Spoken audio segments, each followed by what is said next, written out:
Donc, effectivement, réussir son salon. Pourquoi que j'ai inscrit 24 heures chrono? Bien, c'est assez simple.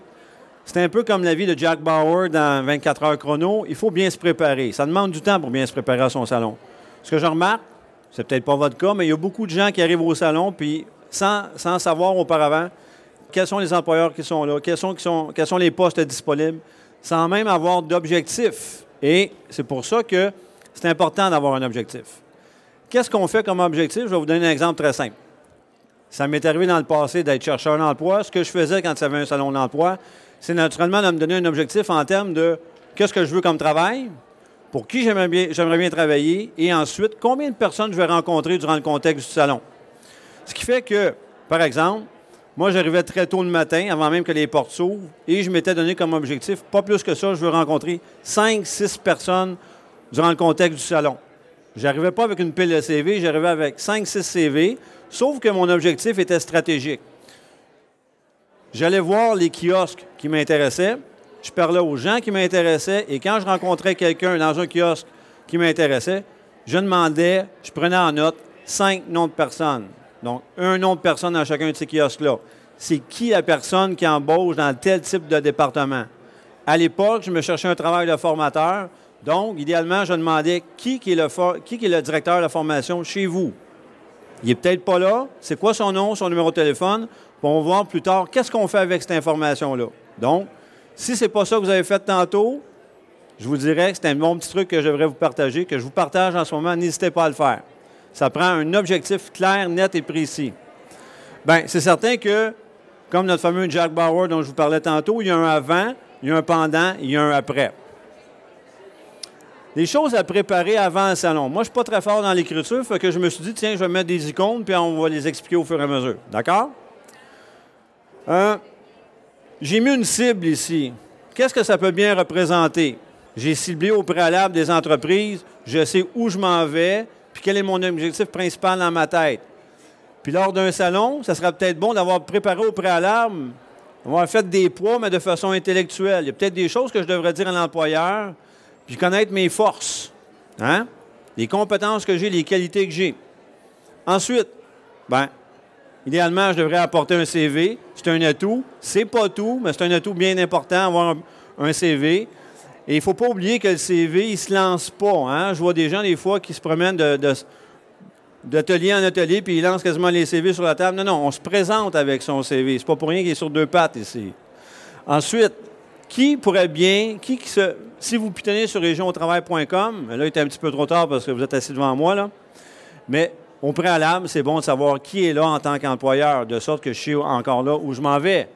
Si j'ai un point d'interrogation dans ma tête, ça serait peut-être bon de l'éclaircir parce qu'il est peut-être trop tard si on a déjà un point d'interrogation dans notre tête. D'accord? J'ai donné un indice ici, un exemple de gens, de compagnies qui existent chez nous, ici au salon, par exemple Écolet. N'oubliez pas les choses à préparer avant, c'est une bonne chose. Vous savez d'ores et déjà que la première chose que vous devez faire quand on rencontre quelqu'un, avant même qu'on les rencontre, c'est de s'assurer d'avoir une belle présentation. Soyez à l'aise, mais en même temps, pas trop. Hein, de sorte qu'il faut que vous ayez une belle présentation. Soyez bien mis, bien mise. On n'est pas obligé de tout le temps avoir des cravates, là, si on cherche un poste de mécanicien, mais en même temps, prenez soin de votre personne, créez une bonne première impression auprès de l'employeur potentiel. Et si vous avez non seulement des CV, mais chez nous, par exemple, si vous venez faire un tour chez Action RH à Laudière, bien, on peut vous faire ce qu'on appelle les cartes de présentation, ce qui vous permet de vous distinguer des autres chercheurs d'emploi. En même temps, si vous n'avez pas, vous pouvez aussi, quand vous visitez les kiosques, demander aux gens qui vous en donnent des cartes d'affaires. Comme ça, vous allez être en mesure de faire un suivi avec ces gens-là. OK? Quand vous allez rencontrer la personne au kiosque, posez des questions pour en savoir un peu plus qu'est-ce qu'ils font dans la vie. Par exemple, des genres de questions. Quel type de machinerie vous utilisez chez vous? Quelle sorte de compétences ça prend pour travailler chez vous comme journalier? OK?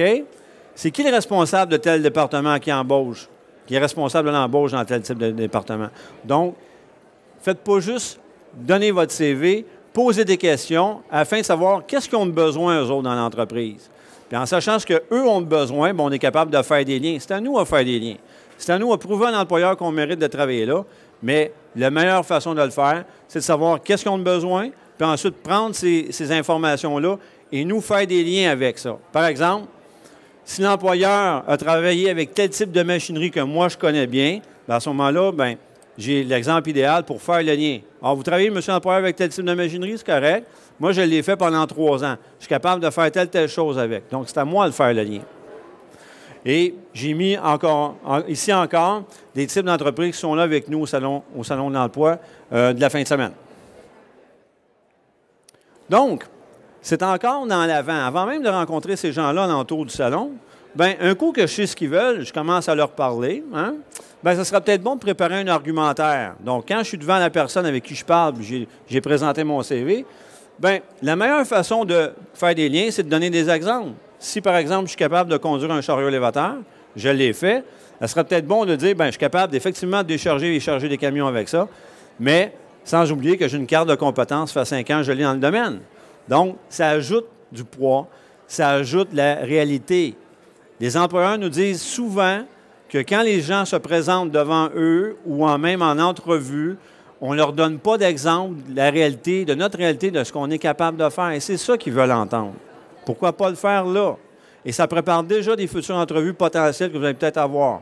Maintenant, on va regarder ça ensemble. Il y a sûrement des choses à ne pas faire durant le salon, hein? N'est-ce pas? Oui ou non? Je vais vous donner un exemple. J'ai 35 ans, mais j'arrive avec ma mère pour me présenter devant l'employeur potentiel. C'est un exemple des choses à ne pas faire. Un autre exemple. J'ai 2 chics ou 3 chics de gomme ballon dans ma bouche, puis je fais une belle ballonne. C'est un exemple de choses à ne pas faire. Troisièmement, j'arrive avec le pli de l'oreiller déjà encore dans la face. Je viens de me réveiller, puis je suis rendu au salon d'emploi. OK? Faites attention à votre présentation. Donc, idéalement, faites attention à votre attitude. Je rencontrais justement ce matin un employeur, puis je l'avais devant moi, là, fait que je l'ai gardé très, très près de moi. J'ai dit, écoutez, quand vous embauchez du monde, c'est quoi le premier élément qui fait que vous allez l'embaucher? C'est-tu ses compétences? C'est-tu sa personne? C'est son attitude. Donc, ayez une belle attitude. Et là, l'attitude, ça se reflète dans votre habillement, ça se reflète dans votre comportement, dans votre non-verbal. Faites attention à ça. Je résume ici les choses. On a vu ce qu'on ne devrait pas faire. Maintenant, on va regarder les choses qu'on devrait faire ensemble. Donc, bon français, mettez-vous un beau smile dans la face. Parce que des fois, il y en a qui sourissent, mais leur face ne le sait pas encore. Hein? Donc, dites-le à votre face que vous êtes de bonne humeur, puis elle va sourire. Ayez un bon contact visuel. Regardez pas à terre, c'est pas le temps. Il n'y a pas de 25 cents ni de piastres à terre. Là, on regarde dans les airs, puis on regarde la personne en face de nous. Une bonne poignée de main franche. Il y en a qui m'arrivent des fois avec des petites poignées de main fatiguées, là. C'est pas ça. C'est pas le temps de faire ça. Un coup que j'ai fait ça, j'ai créé un bon contact, une première bonne impression, bien, ça sera peut-être une bonne chose de se présenter. Donner, comme j'ai mentionné tantôt, un bref résumé de mon expérience. Vous n'êtes pas obligé de lire le CV au complet. Ce n'est pas la place pour le lire. Hein? Et puis, commencer à poser des questions pertinentes à l'employeur, de sorte que je me sers de son information. Ensuite, pour faire le lien entre ce que lui a de besoin, puis moi, ce que je suis capable de lui offrir. Finalement, le dernier point, le dernier non le moindre, et la plupart des gens ne font pas ça, c'est-à-dire faire un suivi. On a 2 priorités en recherche d'emploi comme chercheur d'emploi. J'ai 2 choses que je devrais faire. 1, créer des contacts, développer mon réseau de contacts, et aujourd'hui, le salon de l'emploi sert à ça, entre autres. Deuxième chose, faire des suivis sur les contacts que j'ai eus. S-U-I-V-I, suivi. C'est excessivement... Bon, la question que j'ai, le monsieur me demande, on fait-tu des contacts par téléphone? Ça se fait-tu sur un contact par téléphone pour faire un suivi? Oui ou non?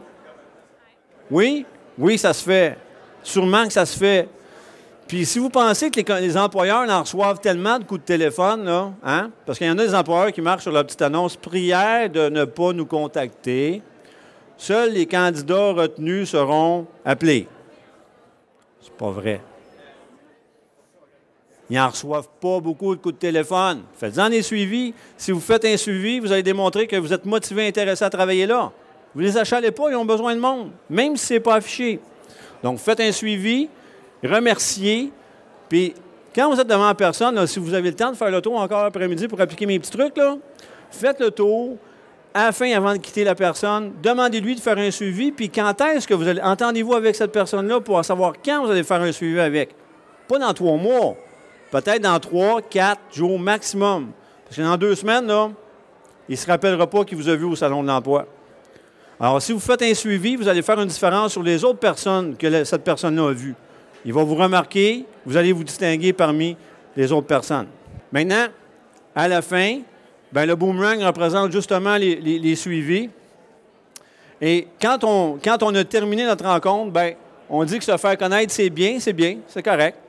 Mais démontrer notre intérêt, notre enthousiasme et faire en sorte que l'employeur se rappelle de nous après notre rencontre, c'est mieux. Donc, ensemble, vous allez m'aider. J'améliore les chances qu'on se rappelle de moi si j'arrive puis j'ai une belle attitude. J'améliore les chances qu'on se rappelle de moi si j'ai une carte de présentation puis j'ai laissé ma carte de présentation, par exemple. J'améliore les chances qu'on se rappelle de moi si j'ai été capable de faire un lien entre ce que l'entreprise a de besoin puis ce que j'ai. J'améliore les chances qu'on se souvienne de moi si je me suis entendu avec lui pour faire un suivi dans le futur, 3-4 jours après. J'améliore les chances qu'on veuille m'oublier si j'arrive avec une gomme ballon grosse comme ça. J'améliore les chances qu'on veuille m'oublier si j'ai 35 ans puis j'ai amené ma maman avec moi pour chercher de l'emploi avec moi. J'améliore les chances qu'on veuille m'oublier si je ne fais pas de suivi. C'est certain. OK? Faire un suivi, c'est... Vous êtes sûrement en mesure de le lire ici, je l'ai marqué. Qu'est-ce que vous êtes capable de lire ici? Je l'ai marqué, faire un suivi, c'est quoi? Êtes-vous capable de le lire? Non, hein? Je voulais juste attirer votre attention.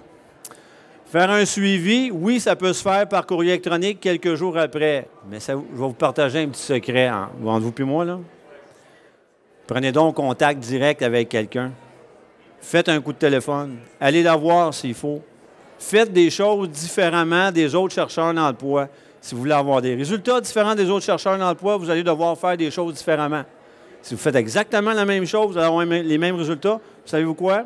La plupart des chercheurs d'emploi font juste une chose. Ils envoient des CV par courrier électronique, ils ne font pas de suivi. Quels sont les résultats? Pas très bons. Je pourrais vous en parler. Faites des choses différemment. OK? Faites un suivi 2, 3 jours après, 4 jours après maximum. Et on va résumer la séance qui s'achève déjà. Votre salon va être réussi si vous sélectionnez des employeurs qui correspondent à ce que vous cherchez. À ce sujet-là, ce que je pourrais dire, c'est que c'est pas juste à l'employeur de me choisir. J'ai le droit de le choisir. On est deux là-dedans. En anglais, il dirait « It takes two to tango ». OK?